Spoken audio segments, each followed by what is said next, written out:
இயேசுவை போல நமக்கு ஒரு நல்ல நேசர் யாருமே இல்லை. ஆண்டவரை போல ஒரு நல்லவர் யாருமே இல்லை. ஒரு நாள் இப்படியே நான் நினைச்சு கொண்டு போய் கொண்டிருக்கும் போது நானும் என் பொண்ணும், அப்பொழுது எனக்கு ஒரு பாடலை கர்த்தர் கொடுத்தார். அப்பொழுது நான் பாடினேன். அநேக பிரச்சனைகள் வழியாக கடந்து செல்லுகிற அநேக ஜனங்க இன்னைக்கு பயந்து கொண்டு இருக்காங்க. அவர்களுக்கு ஒரு விமோச்சனமான ஒரு வார்த்தை கொடுங்க ஆண்டவரேன்னு சொல்லும் போது இந்த பாடலை கர்த்தர் எனக்கு கொடுத்தார். ஆமென். பாடுமா? பயப்படாதே, திகையாதே, இயேசு இருக்கிறார்.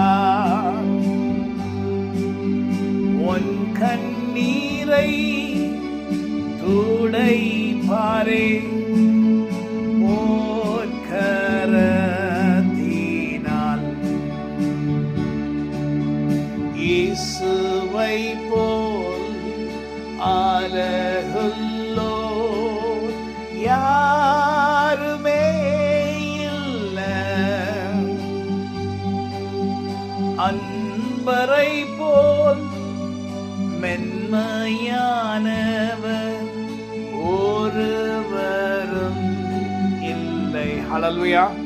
ஆண்டவர் போல ஒரு நல்ல தேவன் யாருமே இல்லை.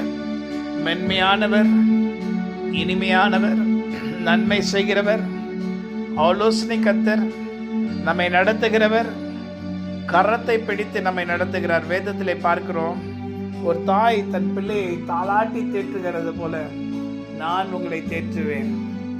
எப்படியெல்லாம் தாய் தன் குழந்தையை அழகா காலில் வச்சு தாளாட்டுறாங்கல்ல, அதே போல நான் உங்களை தாளாட்டுவேன் என்று கர்த்தர் உங்களை பார்த்து சொல்லுகிறார்.